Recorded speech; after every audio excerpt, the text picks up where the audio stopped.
Damos la bienvenida al licenciado Eloy Marchán. Él es periodista, trabaja en varios medios de comunicación en el Perú. Habíamos hablado en forma previa al ascenso de Pedro Castillo en el Perú.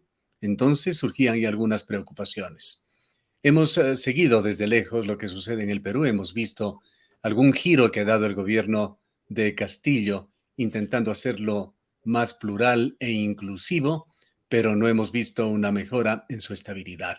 Quisiéramos que Eloy nos cuente cuál es la situación, cómo se está viviendo allá en el Perú. Hola Gustavo, ¿qué tal? Muchas gracias por la invitación. Lo que está ocurriendo en el país, en el Perú, es que tenemos un presidente que no gobierna, un presidente que sigue pensando de que es un dirigente sindical, un presidente que no toma decisiones, un presidente que improvisa mucho, un presidente que al parecer ni siquiera lee los periódicos, ni siquiera está informado. ¿Por qué? Te pongo lo último que acaba de hacer el señor Pedro Castillo. El día de ayer nombró como su asesor presidencial al señor Ricardo Belmo. Ricardo Belmo es una especie de una persona que fue alcalde de Lima hace mucho tiempo, ha intentado ser político por diferentes partidos, ha estado en contra de la vacuna, está en contra de la migración venezolana, o sea, es machista, xenófobo, tiene todos los defectos que puede tener una persona. Con los defectos de un ultraderechista, diríamos. Pero es de izquierda, llama la atención, ¿no? Porque ahora se dice ser de izquierda. Se dice que en su momento es el primer outsider que tuvo el Perú. Entonces lo han nombrado como su asesor presidente, un señor que tiene más o menos entre 70 y 80 años. Algunos dudan de su salud mental del señor Belmont, por decirlo de algún modo, ¿no? Entonces lo han nombrado como su asesor presidencial, su consejero presidencial, y resulta de que el señor Belmont hace 2 días estaba que lo criticaba duramente al señor Castillo. Decía de que va a acabar en la cárcel, que es el peor presidente que ha tenido el Perú, y resulta que a esa persona que hace 2 días atrás era crítico público en los medios de comunicación, en las redes sociales, lo acaba de nombrar como su asesor presidencial. Entonces, ese tipo de decisiones es la que tiene el presidente Castillo, que por eso digo que a veces pareciera que si no lee los periódicos, no lee los portales de noticias, parece que es un presidente bastante despistado, por decirlo de algún modo, ¿no? ¿Y cuántos asesores tiene Castillo, además del señor Belmont? Ha nombrado a uno más, que es un científico con renombre, con prestigio, pero es que también parece, hay un dicho acá, el último que habla con Castillo es el que gana, ¿no? Porque es una persona, según la información que yo manejo, que conversa mucho, bueno, recibe a mucha gente, mejor dicho, y él no suele opinar, no suele dar comentarios, y al final toma decisiones que a medio mundo nos sorprende, ¿no? Como por ejemplo nombrar al señor Belmont, alguien abiertamente xenófobo, abiertamente machista, abiertamente en contra de las vacunas, un señor que atenta contra la salud pública, inclusive, y lo nombra como su asesor presidencial. Entonces, este tipo de decisiones como que desconciertan, ¿no? No ha quedado muy atrás la renuncia, entendemos que fue una renuncia forzada del primer ministro Guido Bellido, que dio mucho que hablar. ¿Qué significó ese golpe de timón, ese giro que pretendía por lo menos dar en ese momento Castillo? Claro, si para ustedes no quedó claro la renuncia del señor Bello, para nosotros tampoco. O sea, es un presidente que no sabemos las decisiones que toma, no, dice una cosa, hace otra cosa. Lo del señor Guido Bellido, por ejemplo, lo nombró premier, y desde el primer día que asumió el primerato, tuvo críticas feroces, y creo que justificadas, ¿no? De los medios de comunicación y de la oposición. El señor en sus redes sociales era un machista, trataba a las mujeres así como si fuera cualquier cosa. Además, eh, hacía apología a Sendero Luminoso en algunos momentos, a Edith Lagos, que era una lideresa, una cabecilla de un sector de Sendero Luminoso. O sea, era una persona que definitivamente no era apto para el cargo, ¿no? No era apto para el cargo, y lo nombró, pero pese a las críticas, el señor Pedro Castillo se tomó 63 días en retirarlo del cargo. Es más, el señor Guido Bellido, en más de una oportunidad, contradijo públicamente al presidente Castillo. Es más, lo llamó temeroso y miedoso en un evento en Cusco. Entonces, pero pese a todo este tipo de cosas, el señor Castillo nunca lo terminaba de sacar. Todos decíamos, ya, lo va a sacar, lo va a sacar, lo va a sacar, pero no. 63, es más, una congresista, la tercera vicepresidenta del Congreso, lo denunció por decir frases sexistas y machistas frente a otros congresistas. Entonces, o sea, estamos hablando mira la calaña de más o menos de a quién había puesto el señor Pedro Castillo como presidente del Consejo de Ministros y los 63 días que se demoró en tomar decisión, ¿no? Entonces, un presidente que no gobierna, un presidente despistado, un presidente que a todas luces no está preparado, no conoce el aparato público y es más, ni siquiera sabe lo que está sucediendo en el país ni en su gabinete. Es un presidente como decimos acá en el Perú, que está en la luna de paita. Se empieza a poner en duda entonces la capacidad intelectual del presidente. La preparación, la preparación del presidente. Ahora, Nombrar, por esto se ejemplo, refleja en una falta de claridad en el día a día, me imagino que de claridad de objetivos en cuanto a qué se quiere en el país. Pero hay también una falta de identidad ideológica, pues venía de un sector políticamente muy marcado, Pedro Castillo. ujú.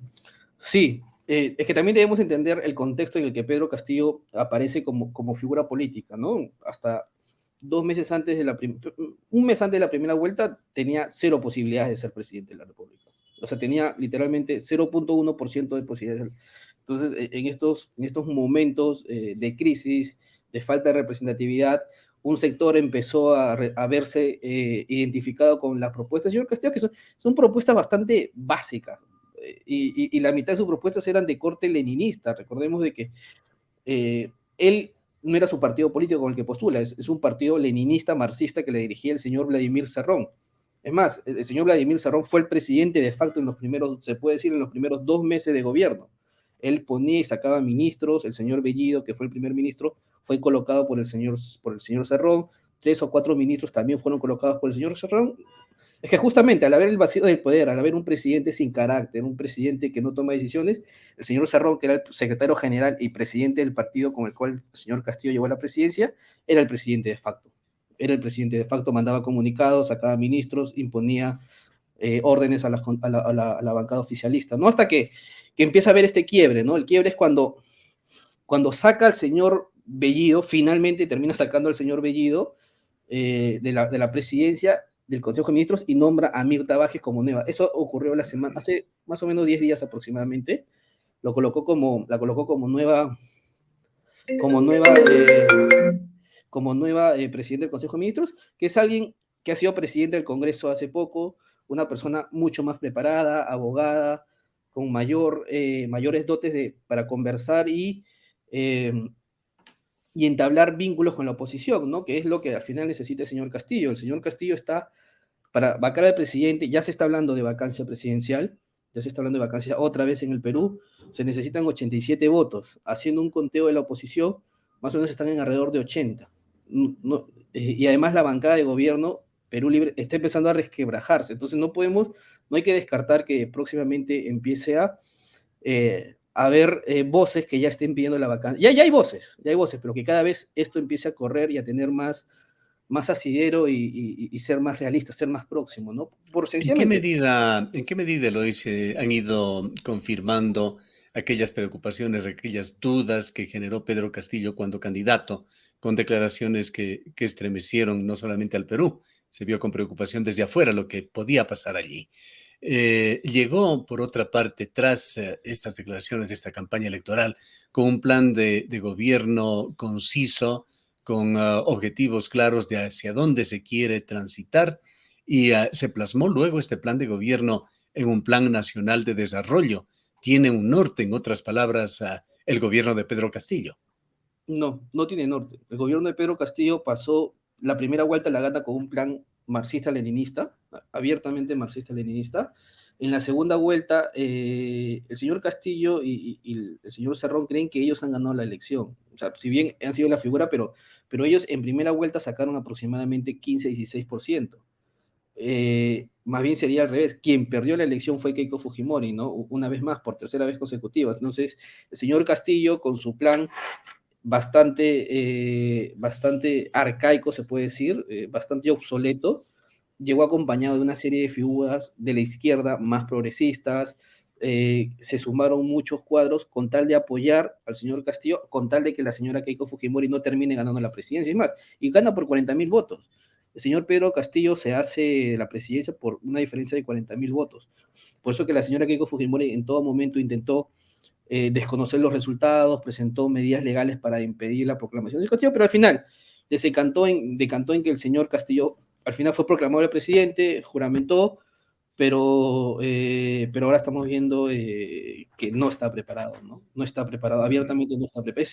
Es hasta desesperante, ¿no? Desesperante, como por ejemplo, o sea, ¿cómo puedes nombrar como tu asesor político a alguien que públicamente te decía que vas a acabar en la cárcel 2 días atrás? O sea, ese tipo de cosas es la que toma las decisiones del señor. Y además todo el día despacha no de Palacio de Gobierno, sino despacha desde un departamento que tienen en un distrito llamado Breña. O sea, es un señor, yo lo conocí, yo le entrevisté varias veces cuando era dirigente sindical, y era un señor bastante desordenado, muy desordenado. En una oportunidad que le pedí una entrevista, me cambió el escenario de la entrevista 4 veces y al final lo terminé entrevistando en la calle, en un parque, porque el señor es así, es un señor muy caótico y muy improvisado, pero, pero al final la población peruana tomó una decisión y él es el presidente, pero también está la salida de la vacancia presidencial. Ahora, los problemas políticos en un país más pronto que tarde se reflejan en la economía. ¿Cómo está la economía peruana? ¿Cómo lo están sintiendo? Hemos visto nuevamente desde afuera agencias de riesgo crediticio modificando permanentemente a la baja a la Perú. La evaluación de la deuda soberana de Perú ha bajado mucho. Las calificadoras Standard Poor's, Fitch, entre otras, han alertado sobre el ruido político y el golpe causado por la pandemia y advierten ya serios riesgos sobre la economía peruana. ¿Cómo se siente allá? No, los primeros 2 meses han sido, se puede decir, desesperantes, ¿no? Desesperantes porque eh, el dólar empezó a subir, la inflación creció, el dólar normalmente se ubicaba acá en 3.5 soles, llegó a estar a 4, casi 2, 4.2, en parte por la fortaleza del dólar, pero también en gran parte por esta inestabilidad política. Ya nos han 3 calificadoras de riesgo, ya nos han bajado la categoría, ya nos han bajado la categoría crediticia. La inflación normalmente en el Perú en los últimos 15 años ha estado bordeando el 3%, ahora llegó a 5 interanual, entonces se siente en el bolsillo de los amas y los amos de casa. Y entonces es preocupante. El ministro de Economía, el señor Pedro Franque, es una persona de izquierda, de una izquierda sensata, una izquierda socialdemócrata. Quizás es la mejor figura política que tiene el señor Castillo a su alrededor. Pero igual, parece que el señor Castillo no le hace mucho caso porque, por ejemplo, acá se pedía, el señor Castillo lo dijo, que iba a ratificar al presidente del BCR como en el cargo, el señor Julio Velarde. Lo dijo el primer día de su mandato. El señor Castillo se tomó casi 70 días para anunciar, finalmente firmar la resolución donde nombraba al señor Velarde como presidente del BCR. El señor Velarde es alguien que tiene 20 años aproximadamente manejando el BCR, es parte de es casi una especie del patriarca de la política monetaria en el Perú, ¿no? Entonces, el señor Castillo, por qué poner en riesgo la estabilidad económica cuando lo que necesitaba era básicamente la firma que firma el señor Castillo, ¿no? O sea, ese tipo de cosas. Tomarse 70 días para tomar una decisión dañando la economía, promoviendo la inflación, promoviendo la subida del dólar, para tomar una decisión de nombrar a una persona que él mismo ya lo había anunciado como ratificarlo. O sea, ese tipo de cosas son las que desesperan de parte del señor Castillo, ¿no? Em, Este panorama que tú nos describes muy preocupante nos deja con la idea de que en el gobierno hay incapacidad, hasta el momento por lo menos. La pregunta es, ¿qué contrapesos políticos se están presentando ante el gobierno de Castillo? El problema es que en el Congreso no están, la oposición está medio dividida, ¿no? Porque justamente en los últimos meses han aparecido movimientos de extrema derecha.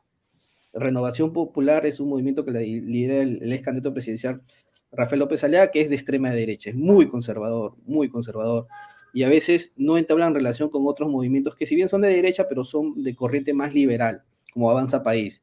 El Fujimorismo es una especie, tiene 25, 26 congresistas, es una especie de bisagra entre estos dos movimientos. Está Acción Popular y APP, que son dos bancadas que entre los dos suman más o menos 35 votos, pero son bancadas que les gusta negociar, ¿no? Entonces están con Dios y con el diablo, seguro han ido a tocar la puerta al presidente Castillo para pedirle un cupo en el ministerio. Entonces, tenemos una oposición dividida, se tiene 130 congresistas, de los cuales se necesitan 87 votos para la vacancia presidencial. Entonces ya empiezan a haber las negociaciones ante el desorden, el caos que es este gobierno. Por ejemplo, el señor Castillo acaba de nombrar como ministro del Interior, el jefe de la policía, a, a un señor que ha sido abogado de un cártel que está investigado por organización criminal, el señor Barranzuela, justamente vinculados al señor Castillo, ¿no? Al señor Cerrón, los dinámicos del centro se llama. Y a su vez es un promotor de la hoja de coca. El señor que acaba de nombrar, o sea, acaban de nombrar como ministro del Interior, el jefe de la policía, a un señor que defiende a organizaciones criminales, defiende a narcotraficantes, y es un promotor de la hoja de coca, ¿no? Justamente lo que él debe de combatir, ¿no? ¿Cómo se encuentra en términos generales del equipo de Castillo? ¿Hay por allí algún ministro, algún colaborador que brille con luz propia? Hay tres figuras que están apareciendo que se puede decir que son los más sensatos. Está la premier Mirta Vázquez, que es una persona que sí busca el diálogo. Está el ministro de Economía, que quizás es el si el Perú no se ha producido un descalabro económico, gran parte es por el señor Pedro Frank, hay que reconocerlo. Y el otro está el ministro de Justicia, que es una especie de consejero presidencial, una persona mayor, un profesor universitario que se llama Aníbal Torres, que es quizás una de las voces que más escucha Castillo por un tema de respeto, ¿no? Por un tema de respeto, pero y el resto de ministros son, hay una que otra, la ministra de la Mujer quizás también está haciendo un buen trabajo, pero hay ministros como el señor Barrenzuela, que ¿cómo puedes nombrar a un abogado de organizaciones criminales como jefe de la policía, ¿no? O como el ministro de Educación, la cartera de Educación es muy importante para el señor Castillo. ¿Por qué? Porque él es profesor universitario, él se hizo conocido por una huelga magisterial. Entonces ha nombrado como ministro de Educación a un señor que justamente hacía campaña en contra de la carrera magisterial, ¿no? En contra de los exámenes, en contra de la meritocracia, Es en decir, contra, un tema, digamos, un equipo lleno de contradicciones claro, por su pasado y por lo que representan. Pero se habló mucho cuando se veía como un riesgo el ascenso de Castillo de la fortaleza institucional del Perú, de instituciones fuertes que iban a permitir pasar el vendaval. ¿Están haciendo presencia estas instituciones fuertes? el BCR sí, pero el problema es que algunas instituciones necesitan de la proclamación del señor Castillo. Por ejemplo, El si algo BCR es del Banco Central. el Banco Central de Reserva, por ejemplo, se lo caracterizó al Perú en los últimos 25 años fue su buena política monetaria, ¿no? ¿Por qué? Porque el señor Velarde, Julio Velarde, fue el presidente durante todo ese tiempo, ¿no? Entonces, era un nombramiento que dependía del señor Castillo, era una resolución, o sea, no había mucho trámite, porque pasa por el Congreso y el Congreso automáticamente, casi automáticamente la promulga. Entonces, el señor Castillo se tomó 70 días en tomar ese tipo de decisiones, ¿no? Entonces, claro, ¿le importa o no le importa la economía al señor Castillo? O sea, mientras tanto el dólar se disparaba, la inflación se disparaba, ¿no? Y ese tipo de cosas. Entonces, Cuando el señor Bellido transitó, salió del gobierno, se escuchó también de que esto se hacía por serias presiones que existían desde el legislativo en iniciar un proceso de destitución del presidente. Aquí en Ecuador, sin los niveles de ineficiencia que tú nos señalas, Eloy, el gobierno ecuatoriano se encuentra también en problemas, hay inestabilidad política, se habla de una muerte cruzada. Quisiéramos conocer allá en el Perú qué mecanismos democráticos se podrían activar para intentar poner fin al gobierno de Pedro Castillo. ¿De qué es lo que se habla? justo es un tema que está en debate ahora porque el Congreso de la República estaba promulgando una ley, estaba ya a punto de publicar una ley donde le impedía al presidente, al Ejecutivo, al presidente, al Premier, presentar una cuestión de confianza para cerrar el Congreso, por políticas que no sean de generales de gobierno, sino por personas particulares. ¿Por qué? Lo que pasa es que el presidente Castillo en su momento evaluó presentar una cuestión de confianza por el señor Maraví, Ibre Maraví, que era el anterior ministro de Trabajo. Un señor vinculado con Sendero Luminoso, que participó en atentados, o sea, ya vamos más o menos, vemos la calaña o el calibre o la hoja de vida de los ministros que el señor Castillo busca para que entreguen su gabinete, ¿no? Entonces el Congreso lo iba a retirar y el señor Pedro Castillo en su momento evaluó presentar una cuestión de confianza. En el Perú, a dos pedidos de cuestión de confianza denegadas por el Congreso, el presidente tiene la potestad de cerrar el Parlamento. Pasó con Vizcarra en noviembre del, en septiembre, en noviembre del, no, septiembre del 2020. Entonces, en el Congreso están empezando a poner coto a esto. Pero por otro lado está el tema de que el presidente puede cerrar el Congreso con dos cuestiones de confianza y el Parlamento puede vacar al presidente con 87 votos y bajo la figura de la incapacidad moral. El presidente Castillo el día de hoy ha presentado un proyecto de ley para definir el tema de la incapacidad moral, que es una incapacidad mental, ¿no? Una incapacidad física mental, ¿no? Para que no, porque lo moral se puede interpretar como que es muy mentiroso el presidente, la puerta es muy abierta, ¿no? ¿Qué es lo moral? Entonces, y de esa forma se cerrarían los dos candados para evitar esta muerte cruzada, ¿no? Para evitar esta Para muerte finalizar, Eloy, el tiempo se nos ha agotado. ¿Cuáles son tus más grandes preocupaciones o quizá interpretando más bien las preocupaciones del pueblo peruano? ¿Cuál es el peor escenario que vislumbran en los próximos días, semanas o meses? Algo que está preocupando mucho es el tema de la Asamblea Constituyente. Es cierto que hay un fuerte bolsón de peruanos que demanda la Asamblea Constituyente. Yo particularmente estoy a favor de la Asamblea Constituyente, pero hay que generar el momento, ¿no? Hay que generar el momento, hay que generar los cuadros, preparar el terreno, ¿no? O por lo menos lo medular que la gente busca es el cambio de la parte económica de la Constitución. Pero ¿quién va a llevar adelante este proceso? El señor Castillo, con lo débil que es, con lo indeciso que es, con lo dubitativo, con lo poco preparado que él está, con sus ministros como el señor Barrenzuela, que es defensor de organizaciones criminales. Ese es el problema, ¿no? El problema es que se viene un conflicto por el tema de la Asamblea Constituyente. Los indicadores económicos han dicho que si el señor Castillo insiste en sacar adelante la Asamblea Constituyente, lo que pasa es que con el señor Castillo nunca se sabe. Un día dice una cosa, otro día dice otra cosa, se va a Cusco, al sur peruano, y dice sí, a favor de la Asamblea Constituyente, regresa a Lima, regresa a Lima y dice no, que lo va a meditar con calma. Entonces, ese es el problema. El problema es Bien, que tenemos un presidente dubitativo, un presidente que no toma decisiones, y llevar con alguien así como la Asamblea Constituyente y modificación de la Constitución, creo que no es lo más adecuado. muchas gracias, Eloy, por este brief de Perú. Lamentable la situación. Esperemos que las cosas vayan mejor en beneficio del pueblo peruano. Estaremos en contacto, siempre siguiendo de cerca lo que pasa con nuestros vecinos.